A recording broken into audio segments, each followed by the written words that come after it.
Welcome back to Joe Stunner Boxing. I made a video earlier in the week, possibly. I lose track of when I made what video, but it was on the USA Boxing's decision to allow transgender women to fight real women. And it concerned, their statement concerned levels of testosterone. That's the hook on which they hung everything. And they went into details. I'm not medically trained. Please understand that. So I did a bit of digging like we all do on Google and so on and so forth. But their statement states that this is their policy statement. They're going to allow this with stipulation. They're going to allow men, transgender women or men, if you like, to fight real women because with certain stipulations. And the hook on which they hang everything is testosterone, the testosterone levels in the body. And they talked about this measuring term called nanomoles. A nanomole is a billionth of a mole, another measuring term. And women have 3.5 nanomoles in their bodies, in their serum, in their blood and so on. 3.5 nanomoles. Men have 10, give or take point whatever. This is a general. It's not a big difference. We're not talking about it could be 7 or it could be 3 or it could be 7, could be 5. No. 3.5 is a generally agreed average, and if there's any difference, it might be 0.1 or 0.2 or something like that. With men, it's 10 nanomoles. This is per liter of serum blood.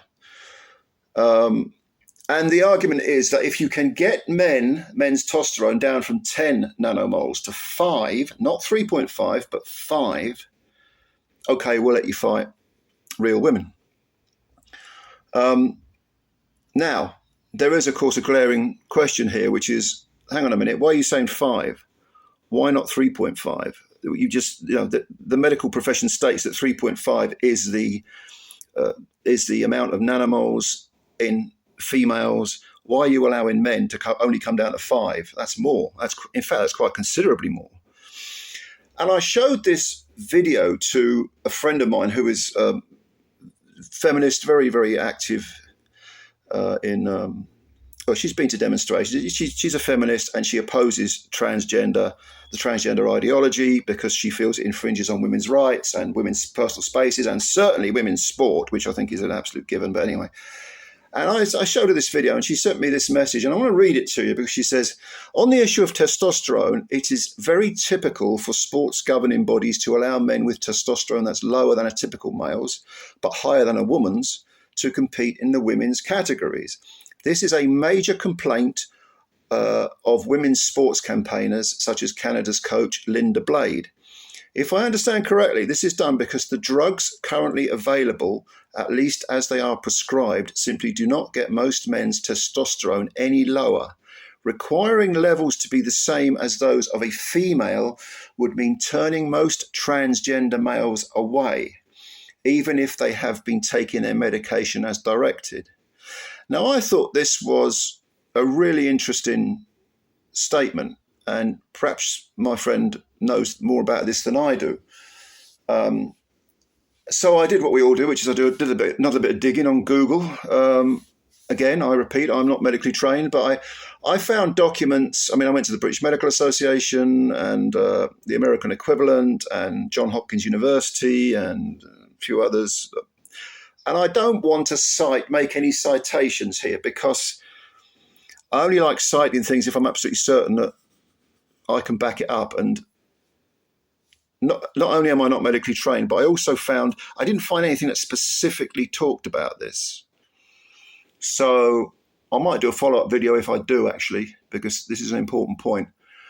But what I did find was this idea that if you lower testosterone, let's say down to the 3.5 that the medical professionals say is the women's leveler, it's not safe to do that. It would leave someone very weak and with,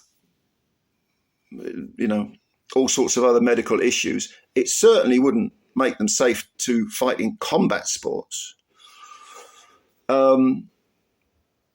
Hence the reason that it's possible a compromise was made with the 5 nanomoles level by the USA Boxing. From what I gather, and my friend, the friend who I've just quoted, she is an American, and apparently in America there are all sorts of madnesses going on regarding transgender ideology, and it's bad enough over here in Britain, but over there apparently it's really, really bad. And like I say, in the UK we have some strong issues too. There should be more resistance to this sort of nonsense anyway. One person, of course, who has resisted it very publicly is Ebony Bridges. She came out and she pointed out that this is not just about testosterone. This is about muscle mass. It's about bone density, strength of the ligaments, the size of the ligaments, the skeletal shape, and so on and so forth. There's about a number of things, but testosterone is the thing that those determined to force transgender ideology through, as far as sport is concerned. This is usually the hook on which they hang everything. But yes, I thought I'd update you on, well, not really update you, but I thought I'd do a follow-up video to my first one, because it is a subject that won't go away. And it's interesting that every single comment in that video that I made was opposed to USA Boxing's policy. And I assume everyone who left a comment is a boxing fan, not trans. If you were trans, you wouldn't have left all those negative comments. But I'm assuming they're all boxing fans and they love the sport and they want the sport. But look, the bottom line for me is, I can think of absolutely nothing more misogynistic than a man hitting a woman. I mean, we've all met arsehole women. We've all met women who aren't worth a piss in the ocean. And what you're supposed to do is just walk away. Just say, "Oh, get along. You're dead to me. Piss off." Because there are some horrible women around, but the idea, and there are some horrible men around, but the idea that this can happen and that men can be regularly beating up women in the name of sport, and that this is somehow an egalitarian thing or something that is going to be socially acceptable for generations to come, and that it doesn't have anything to do with misogyny. It most certainly does. And anyone who is a feminist, anyone who is a feminist ally, because I'm told I can't be a feminist by feminists I know because I'm a man. I think that's a bit sexist. No, I'm just kidding. But anyway,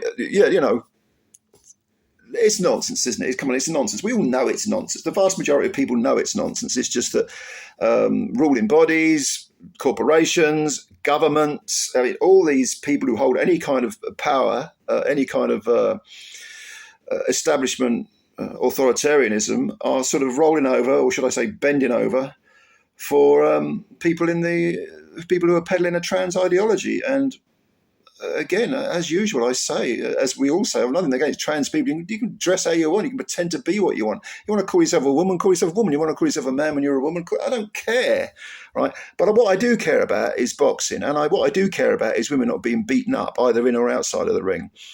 And we know how dangerous boxing is anyway. I mean, on the undercard of the Tapales Inoue fight, there's a young man, 23 years old, who suffered a brain bleed and is currently in a medically induced coma. And that's 2 men fighting. And it happens, and that won't be the last one.